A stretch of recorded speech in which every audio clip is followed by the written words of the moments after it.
Hello students, welcome to my YouTube channel. अपनी polity MCQ series को आगे बढ़ाते हुए मैं आपके लिए लेकर आया हूं कुछ और बहुत ही इम्पोर्टेंट एमसीक्यूज़। स्टूडेंट्स, ये एमसीक्यूज़ बहुत ज़्यादा इम्पोर्टेंट हैं जो मैं आपके लिए लेकर आता हूं और ये सभी प्रकार की परीक्षाओं के लिए उपयोगी हैं। परीक्षा चाहे कोई भी हो, एसएससी हो, यूपीएससी हो, पीसीएस या फिर कोई और भी परीक्षा। मैं आपको यही एडवाइस करूंगा कि आप वीडियो को पूरा देखें और बीच में स्किप ना करें। सारे एमसीक्यूज़ देखें और इनका फ़ायदा उठाएं।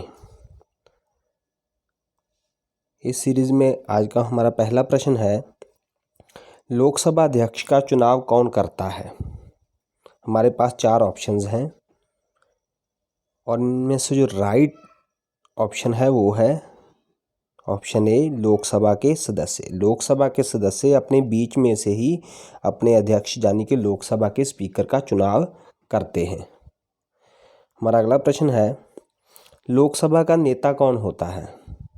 हमारे पास 4 ऑप्शंस हैं, राष्ट्रपति, प्रधानमंत्री, लोकसभा अध्यक्ष या फिर इनमें से कोई भी नहीं। तो इसका आंसर हो जाएगा ऑप्शन बी, प्रधानमंत्री, यानी कि prime minister of India Lok Sabha का नेता होता है।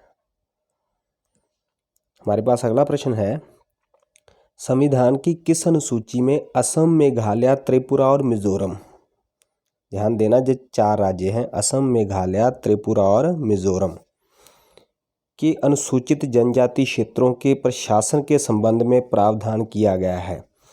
इन अनुसूचियों में से किन अनुसूची में इनके शासन के संबंध में प्रावधान किया गया है। तो इसका आंसर है ऑप्शन सी, छठी अनुसूची में। मैं आपको बता दूं बाकी अनुसूचियों के बारे में भी। चौथी अनुसूची में जो राज्यसभा में राज्यों का जो प्रतिनिधित्व होता है उसका विवरण दिया गया है। और जो 5वीं अनुसूची है इसमें इन चारों स्टेट्स के अलावा असम, मेघालय, त्रिपुरा और मिजोरम को छोड़कर बाकी जो भी जनजाति क्षेत्र हैं उनके संबंध में जो प्रावधान है वो 5वीं अनुसूची में किए गए हैं। और 7वीं अनुसूची में केंद्र और राज्यों के बीच में जो संबंध है या शक्तियों का बंटवारा है उसके बारे में बताया गया है, जिसमें 3 अनुसूचियां जैसे संघ सूची, राज्य सूची और समवर्ती सूची का जो विवरण है वो 7वीं अनुसूची में दिया गया है। हमारे पास अगला प्रश्न है, संविधान सभा का संवैधानिक सलाहकार किसे नियुक्त किया गया था, यानी कि कॉन्स्टिट्यूशनल एडवाइज़र हमारे कौन थे। तो वो थे BN राव। इसलिए हमारा आंसर हो जाएगा option C, BN Rao. BN Rao international court of justice में वो जज के पद पर रह चुके थे। हमारा अगला प्रश्न है, अनुसूचित जातियों और अनुसूचित जनजातियों के लिए एक राष्ट्रीय आयोग गठित करने का प्रावधान संविधान के किस अनुच्छेद के अंतर्गत किया गया है। SC और STs के लिए एक नेशनल जो कमीशन है वो गठित किया जाता है और उसका जो प्रावधान है वो किस संवैधानिक अनुच्छेद के अकॉर्डिंग किया जाता है। तो वो किया जाता है अनुच्छेद 338 और संविधान 338, अनुच्छेद 338 ए। इसलिए हमारा आंसर हो जाएगा ऑप्शन ए। हमारे पास अगला प्रश्न है, विधान परिषद की सदस्य संख्या उस राज्य की विधानसभा के सदस्यों की संख्या के कितने से अधिक नहीं हो सकती। यानी कि जो विधान परिषद है, पहले मैं आपको बता दूं विधान परिषद क्या है। विधान परिषद किसी स्टेट में वैसे ही है जैसे केंद्र में राज्यसभा होती है, यानी कि जो ऊपरी सदन होता है, ऐसे कुछ स्टेट्स में विधान परिषद की भी व्यवस्था की गई है। तो इसके सदस्यों की संख्या कितनी होती है, इसकी मेंबरशिप कितनी होती है, कितने मेंबर्स होते हैं, कितने होते हैं, जो विधानसभा की जितने भी सदस्य होते हैं उनकी संख्या के 1/3 से अधिक नहीं हो सकती, यानी उसका 1/3 होगा। और कम से कम 40 होना भी अनिवार्य है, 40 से कम भी नहीं हो सकती। अगर किसी स्टेट के जो विधानसभा के सदस्यों की संख्या कम है और उसका 1/3 40 से कम हो, तब भी कम से कम 40 मेंबर्स तो विधान परिषद के लिए चुने ही जाएंगे। हमारा अगला प्रश्न है, निम्नलिखित में से किसको महाअभियोग के बिना हटाया जा सकता है। यानी कि इन चारों में से ऐसा कौन सा पद है जिसको हटाने के लिए इम्पीचमेंट की ज़रूरत नहीं पड़ती। तो वो है किसी राज्य के राज्यपाल को। इसलिए हमारा आंसर हो जाएगा ऑप्शन सी, किसी राज्य के राज्यपाल को बिना महाभियोग के हटाया जा सकता है। हमारा अगला प्रश्न है, राष्ट्रपति किस विधेयक को पुनर्विचार के लिए नहीं लौटा सकता? राष्ट्रपति किसी भी विधेयक को पुनर्विचार के लिए लौटा सकता है, लेकिन ऐसा कौन सा विधेयक है जिसे वो पुनर्विचार के लिए वापस नहीं कर सकता? तो वो है धन विधेयक। इसलिए हमारा आंसर हो जाएगा ऑप्शन सी, धन विधेयक, यानी कि मनी बिल। और ऐसा क्यों होता है? क्योंकि धन विधेयक राष्ट्रपति की पूर्ण स्वीकृति से ही जो लोकसभा में वो इंट्रोड्यूस किया जाता है, इसलिए उसको वापस लौटाने की तो बात ही नहीं हो सकती। हमारा अगला प्रश्न है, एक वर्ष में कम से कम कितनी बार संसद की बैठक होना आवश्यक है? तो इसका आंसर है ऑप्शन बी, 2 बार। साल में कम से कम 2 बार जो संसद की बैठक है, पार्लियामेंट की बैठक, वो होनी अनिवार्य है। हमारे पास अगला प्रश्न है, मुख्य सतर्कता आयुक्त की नियुक्ति कौन करता है? यानी कि जो चीफ विजिलेंस कमिश्नर होता है, उसकी नियुक्ति, उसकी अपॉइंटमेंट किसके द्वारा की जाती है? तो वो की जाती है हमारे राष्ट्रपति के द्वारा। इसलिए आंसर है ऑप्शन ए, राष्ट्रपति।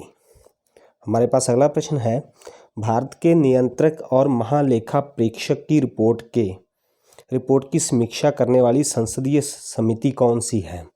यानी कि जो कैग की रिपोर्ट होती है, उसकी समीक्षा किस संसदीय समिति के द्वारा की जाती है? तो वो की जाती है लोक लेखा समिति के द्वारा। पब्लिक अकाउंट कमेटी के द्वारा कैग की रिपोर्ट की समीक्षा की जाती है। हमारा अगला प्रश्न है, राष्ट्रपति शासन में राज्य का प्रमुख शासन संचालक कौन होता है? यानी कि जब किसी राज्य में राष्ट्रपति शासन लागू हो जाता है तो उस शासन को मुख्य रूप से कौन चलाता है? तो वो चलाया जाता है राज्य के राज्यपाल द्वारा। इसलिए इसका आंसर हो जाएगा ऑप्शन बी, राज्यपाल, यानी कि गवर्नर। हमारा अगला प्रश्न है, राष्ट्रपति किस स्थिति में अध्यादेश जारी कर सकता है? राष्ट्रपति अध्यादेश कब जारी कर सकता है? कब ऐसे हालात होते हैं जब कि राष्ट्रपति अध्यादेश को जारी कर सकता है? तो वो कब होता है? जब संसद का अधिवेशन ना चल रहा हो। यहाँ पर संसद आएगा, संसद के अधिवेशन में ना रहने की स्थिति में, जब हमारी पार्लियामेंट सेशन में नहीं होती, तब राष्ट्रपति के द्वारा अध्यादेश जारी किया जाता है। हमारा अगला प्रश्न है, सर्वोच्च न्यायालय के प्रथम मुख्य न्यायाधीश कौन थे? यानी कि भारत के चीफ जस्टिस कौन थे सबसे पहले? तो वो थे हीरालाल जे कानिया। इसका आंसर हो जाएगा ऑप्शन ए, हीरालाल जे कानिया। हमारे पास अगला प्रश्न है, भारतीय संविधान के अनुसार देश की तीनों सेनाओं का अध्यक्ष कौन होता है? हमारे पास जैसे हमारे देश की 3 सेनाएं हैं, थल सेना, वायु सेना और जल सेना।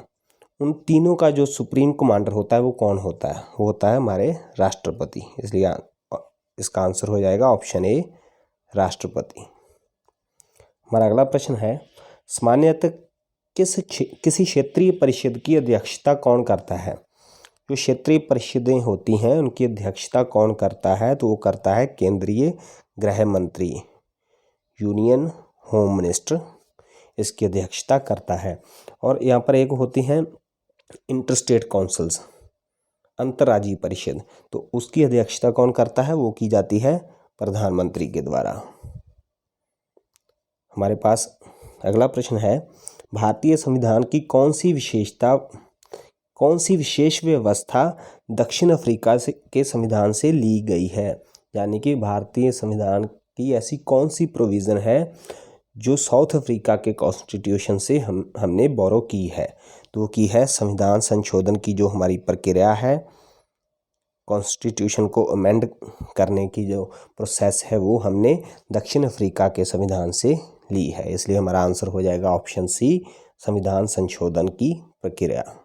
हमारा अगला प्रश्न है, संसद के 2 क्रमिक अधिवेशनों के बीच अधिकतम कितने समय अंतराल की अनुमति है?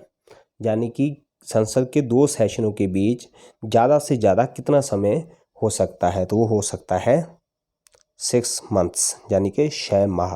इसलिए हमारा आंसर हो जाएगा ऑप्शन बी, 6 माह। हमारा अगला प्रश्न है, उपराष्ट्रपति पद के निर्वाचन हेतु उम्मीदवार की अधिकतम आयु कितनी होती है? अगर किसी ने उपराष्ट्रपति बनना है तो वो ज़्यादा से ज़्यादा कितनी एज तक बन सकता है? तो इसके लिए कोई भी मैक्सिमम एज लिमिट नहीं है, इसलिए हमारा आंसर हो जाएगा ऑप्शन डी, कोई सीमा नहीं है। हमारे पास अगला प्रश्न है, भारतीय संसद के कितने अंग हैं? यानी कि जो इंडियन पार्लियामेंट है उसके अंग कितने हैं, कितने ऑर्गन्स हैं, कितनी चीज़ों से मिलकर हमारी संसद बनती है? तो इसलिए हमारा आंसर है ऑप्शन बी, 3 अंग। और वो 3 अंग कौन कौन से हैं? वो है लोकसभा, राज्यसभा और राष्ट्रपति। इन तीनों को संयुक्त रूप से हम संसद कहते हैं, लोकसभा, राज्यसभा और हमारे राष्ट्रपति।